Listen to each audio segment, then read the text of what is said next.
menamakan Kabinet Indonesia Maju yang dalam jangka pendek ini, dalam 5 tahun ke depan, kita akan fokus kepada pengembangan sumber daya manusia, pada penciptaan lapangan kerja dan pemberdayaan usaha kecil, usaha mikro, usaha menengah.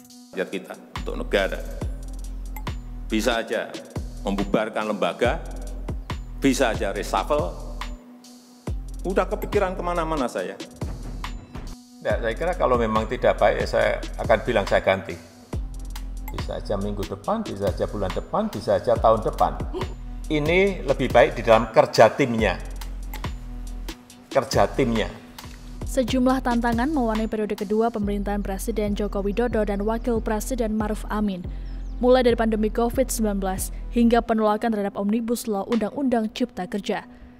Dalam setahun pemerintahan Jokowi juga muncul beberapa kali isu reshuffle Kabinet Indonesia Maju. Isu reshuffle mengemuka karena beberapa menteri pembantu Presiden Jokowi dinilai tidak maksimal bekerja. Bahkan dalam beberapa survei menunjukkan masyarakat kecewa dengan kinerja para menteri. Kinerja para menteri Kabinet Indonesia Maju makin disorot di tengah tantangan pandemi COVID-19 dan resesi ekonomi. Pada bulan Juni lalu, Presiden Joko Widodo bahkan pernah menyampaikan kekecewaannya terhadap kinerja kabinet dalam menghadapi pandemi COVID-19. Mantan wali kota Solo itu juga geram dengan sikap para menterinya yang dianggap masih bersikap biasa saja dalam menghadapi situasi krisis akibat pandemi virus corona. Padahal, menurut Jokowi, seharusnya para jajarannya bekerja dengan langkah-langkah luar biasa guna menangani situasi krisis. Meski berulang kali isu reshuffle berhembus, namun nampaknya Jokowi belum akan menggunakan hak prerogatifnya. Ayah Gibran itu mengungkapkan alasannya tidak melakukan perombakan kabinet pada tahun pertama di periode kedua pemerintahannya. Jokowi beralasan tetap mempertahankan personel di kabinetnya lantaran memiliki kinerja tim yang lebih bagus dibandingkan kabinet periode sebelumnya. Hal ini diungkapkan Joko Widodo dalam acara Rossi yang tayang di Kompas TV Senin 16 November 2020. Kinerja tersebut dinilai dari performa para menteri yang bekerja secara tim. Situasi ini berbeda saat ia menjabat sebagai Presiden RI periode 2014 hingga 2019. Saat itu, reshuffle kabinet berlangsung saat usia pemerintahannya belum genap setahun. Meski belum akan melakukan perombakan kabinet, Jokowi mengungkapkan kemungkinan reshuffle tetap terbuka. Presiden menegaskan bahwa keputusan reshuffle atau tidaknya dan kapan akan dilakukannya reshuffle ada di tangannya. Ia pun tak segan mengganti menterinya yang kinerjanya di bawah standar. Jokowi juga tak ragu untuk menyampaikan hal tersebut kepada para ketua umum partai koalisi jika harus mengeluarkan kadernya dari kabinet.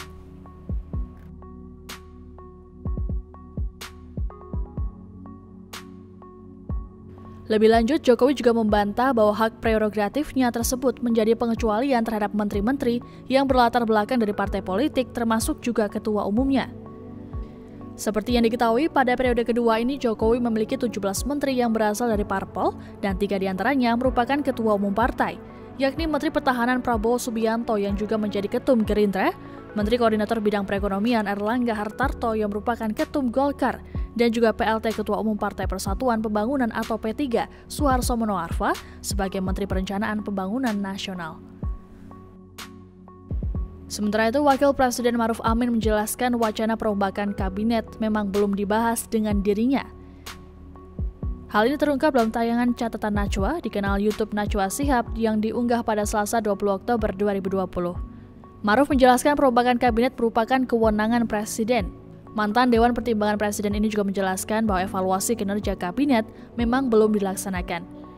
Ia lalu menjelaskan bagaimana proses dirinya terlibat dalam pembuatan kebijakan pemerintah, termasuk terkait reshuffle.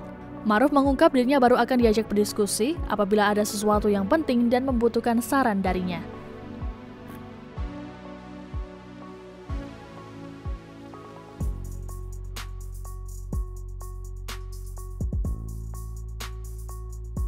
Bukan kali ini saja isu perombakan kabinet berhembus.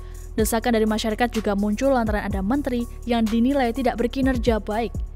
Spekulasi-spekulasi bermunculan siapakah menteri yang patut dilengsarkan. Lalu, kapan dan kepada siapa kartu presiden ini akan dimainkan?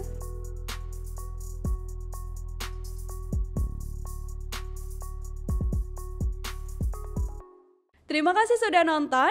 Jangan lupa like, subscribe, dan share ya.